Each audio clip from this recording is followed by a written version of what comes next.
and welcome to this edition of FYI. I'm Elaine Chang-Baxter, the Director of Partnerships for Montgomery County Public Schools. Video conferencing with us today is Dr. Brenda Lewis. Dr. Lewis is the Director for Elementary Curriculum and District-Wide Programs. Thank you so much for spending some time video conferencing with us today. Thanks, Elaine. It's a delight to be here. So as we enter this continuity of learning, what does that actually mean? Sure. Well, as we all know and can relate, we are definitely in unprecedented times right now. And we have been working as a school system, as a community, to really have our students and staff and families ready to have learning occurring during this period of closure. And we had been planning this since about mid-March, and now we are in a position where we're able to provide that continuity of learning for our students and families as we begin to wade into the waters and continue to familiarize everyone with this new distance learning model, work through all of the tweaks that need to happen, and then work through to have our students be learning in this new learning environment of distance learning and online learning. What platforms are MCPS teachers actually using for this distance learning?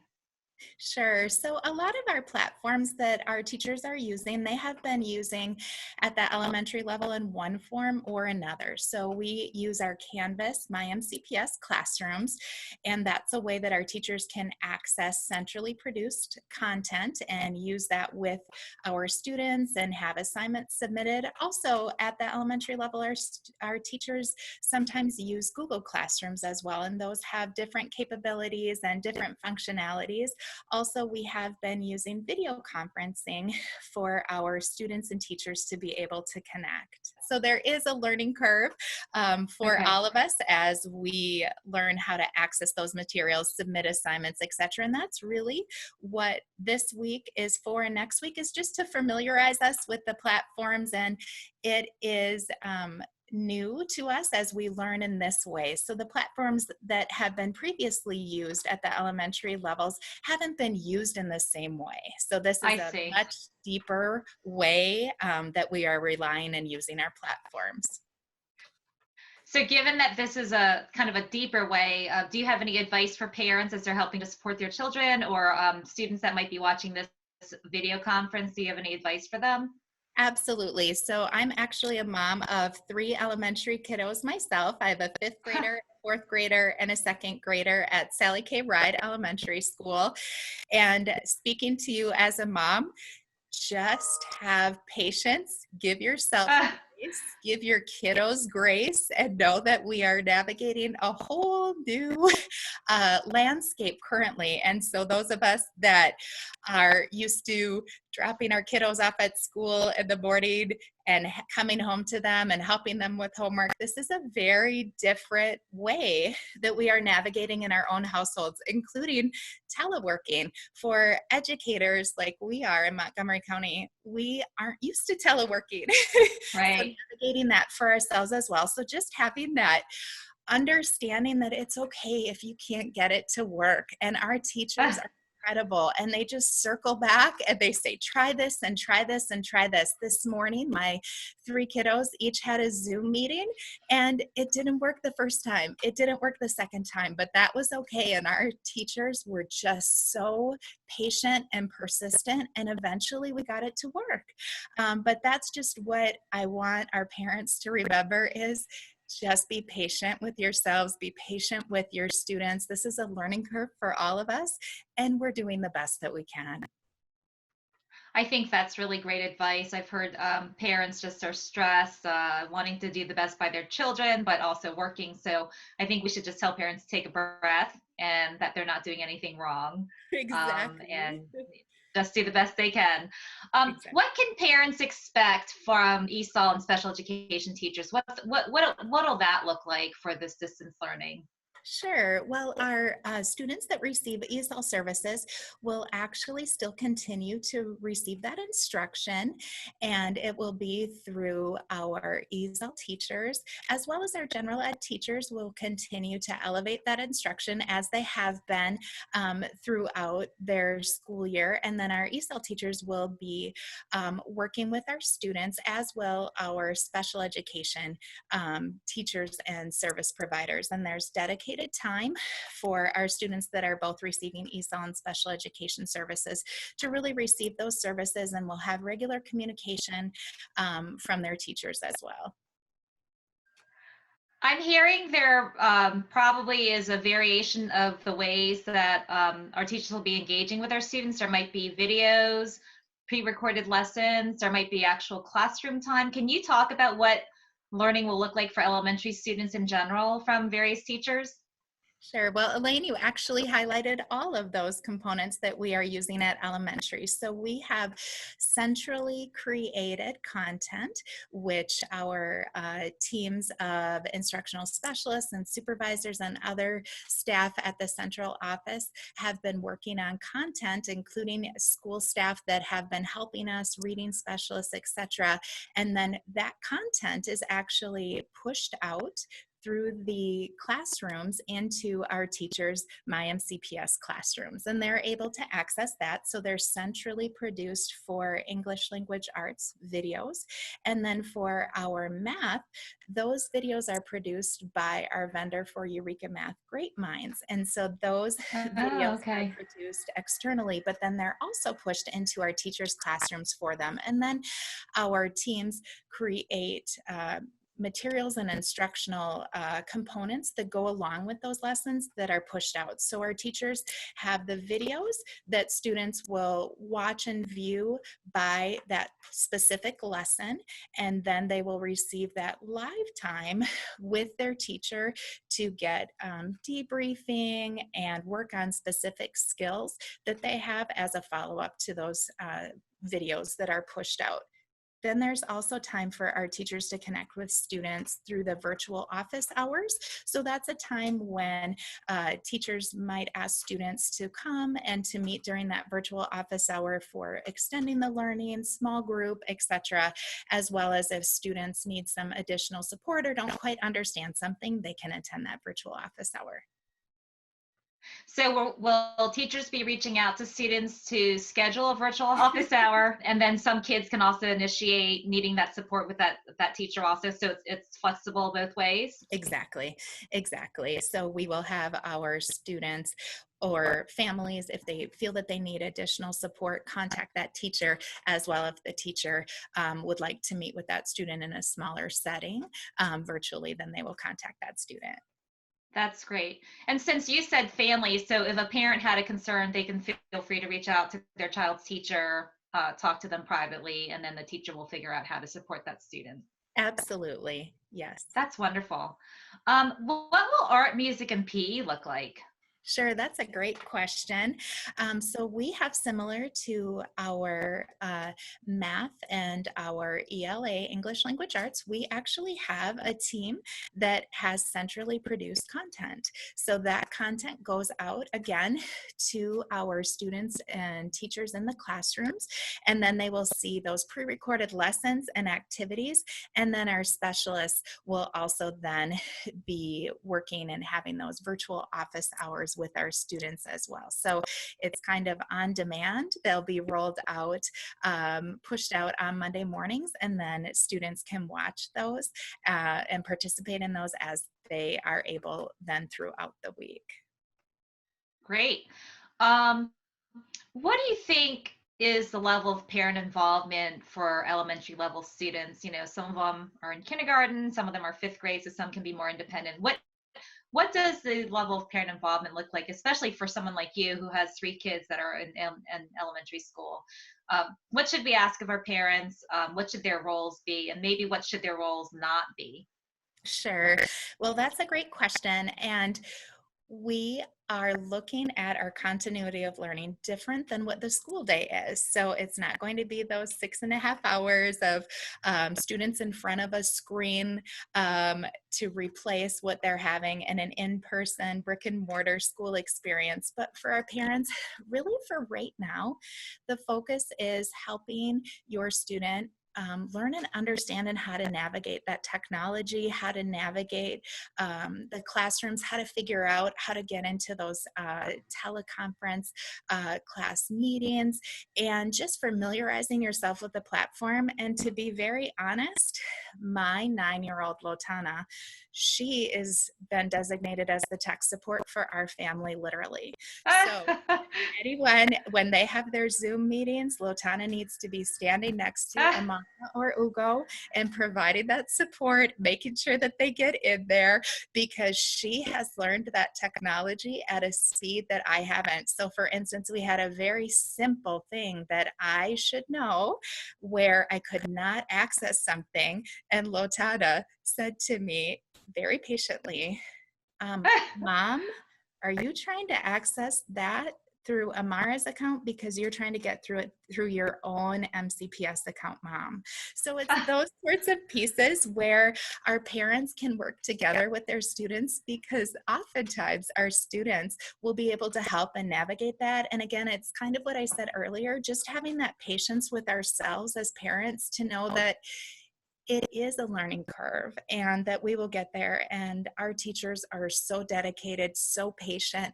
Don't worry if you weren't quite able to get into a Zoom meeting with your child's teacher. They'll circle back. They aren't at a place where they're at a detriment. So again, just give yourself grace as parents to work with your child to understand and navigate how that all will go.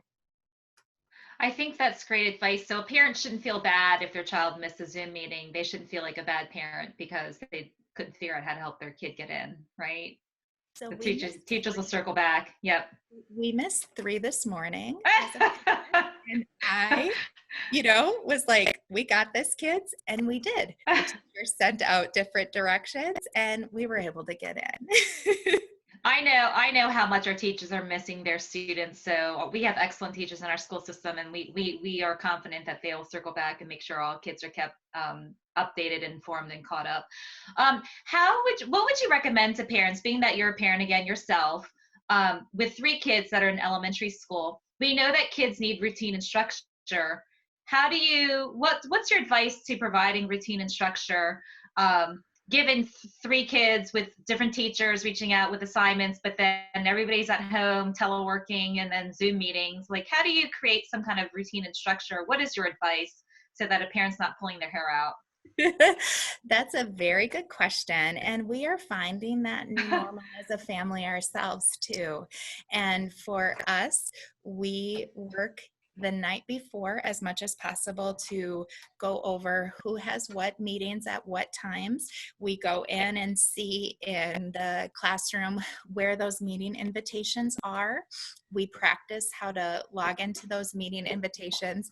And then in the morning, we are working to again review who has what, and then we have separate spaces in our house where they're definitely not perfect, but if my kiddos, they like their own spot, and sometimes their meetings might overlap, so we have them, one is in the basement, one is in the dining room, and one is up in his bedroom. So we really work to find places for them to have that time. And so once Lotana gets them up and going, or as a parent, if I'm able to get them up and going, I actually leave and let them do that interaction. Now for some of the teachers do request that first or second meeting, understandably, for the parents to be there so that they can also be acclimated.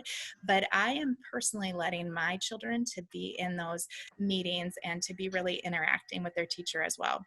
As far as the videos that are coming out, I actually have helped my kiddos to understand how to get onto the videos, and then they review the videos, and then they work on their assignments. So from that component, it's similar to what you would do in a brick and mortar, where you talk about who has what assignments, when are they due, can I help you? And in our household, we also try to work with me being home, even though I'm teleworking in our office. Sometimes I think my kids take a little bit of advantage of that, and they want to ask me questions that they know how to navigate and probably wouldn't ask their teacher in a brick and mortar setting. So I'm working with them to understand too, just because mom's here, can you use some of the other tools that you would normally use at school? And can you help one another? So it's just that kind of new norm, and helping. And you know, when I'm down in the office, we have this little signal where they'll stop at our office door, and they'll look at me, and they'll know if I motion them in, they'll know it's okay. And I just Right. kind of go like this, meaning my camera's off, but my mic is off, but my camera's on, so that they kind of know when they can be and not be down there as well. So I think we're all finding our new norm. And I also, with myself, am just being patient and working through that. It's not going to be perfect, and we're going to have moments where things go unexpected. Today, when I was trying to get a nice background for this, I had this beautiful vase that was up, and 2 minutes before I tuned into you guys, the vase fell and shattered all over. But you know what? Oh no. Here, and it's working okay. Right, right. So I know that we're phasing in a couple of days of learning, and then 4 days of learning, and then the whole full 5 weeks. From an elementary perspective, will there be any kind of set schedules for kids and then some fluid and flexibility, or is it all just fluid and flexible? Yes, so you should be hearing from our schools, our elementary schools, next week to talk about what that Okay. specific schedule will be. Our schools all have guidelines and recommendations, but then they have the ability to really work with their staff and families to have that schedule specific for their schools. So what parents should expect is Mondays, Wednesdays, and Fridays, once we're in the 5-day week, starting April 20th, is when you would see math lessons. And then on Tuesdays and Thursdays is when you would see English language arts. And then starting around April 20th, we are working to have science content coming out, as well as having our social studies content. So we're easing in so that we can get our families and our students and our teachers comfortable in the distance learning platform, and then easing in to bringing in other content. And then also, as I had stated earlier, specialists, you'll see videos and uploads from art, music, PE, and then also some content from our media specialists that will come online on typically Mondays. But again, that's kind of on demand, where our families can watch it when it works in their schedule. Wow, your teams have been working so hard. Thank you so much. What should parents and kids expect as far as grading goes for the rest of the third quarter? And if you know anything about the fourth quarter, and you may not at this point. Sure. So we have worked to provide guidance to our staff about what grading will look like. And it's for marking period 3. It's really right now taking that time to finish up, getting any work, because we ended pretty abruptly when the closure happened, Yes. and just having the patience to work with our students to complete assignments, and to have those coming in so that our teachers have what they need to give our students grades for marking period 3. And as far as marking period 4, our closure right now is set through April 24th. Not sure if that will be extended or not, but work will begin on our marking period 4, what that will look like if we enter into an extended closure as well in the distance learning model. So safe to say that if any students have a question, they should ask their teacher. And if any parents have questions, ask the teacher, or the school staff are all working teleworking, correct? So all staff are working at this point. That's correct. But parents can go ahead and email the staff if they have any questions. Yep, exactly. And we also have our counselors in the elementary schools that are able to help and assist students and families that might need some check-ins and some social emotional support. They'll also be helping and working collaboratively on social emotional lessons as well. And one of the pieces about the schedule that I wanted to mention as well is that our day in the elementary is also structured with a morning meeting once a week. And that's a time Okay. where our students will really have that time with each other and their teacher to check in and have just like they would in a normal brick and mortar school day, where they would have time with one another and start their day. And this helps with adjusting to our new normal as well. Okay. So do you have any other tips to share with our parents and students who might be watching? And I'm going to just jump in and offer that no question is a bad question. If a parent has a question, certainly reach out and ask the teacher or contact the school or someone that they're comfortable with in the school, since everybody is teleworking at this point. Yes, exactly what you said, Elaine. Just we are here to support you. We're all in this together. We are working to ensure that we troubleshoot, and we know that you are doing the best as parents, and just have patience with yourself, have patience with your students, and that we will continue to refine and work in this new environment. But we just appreciate the deep partnership that you have with us that has really deepened even more now. Well, Dr. Lewis, we certainly appreciate the time that you spent with us on this conference call. I think it was so informative for our parents and our staff and community, just to have a better idea of what all is going on in terms of this distance learning. So thank you so much for being on the show. Well, thank you. It's been a pleasure to talk with you. Thank you for watching. This is Elaine Chang-Baxter, the Director of Partnerships for Montgomery County Public Schools. Join us next time on FYI.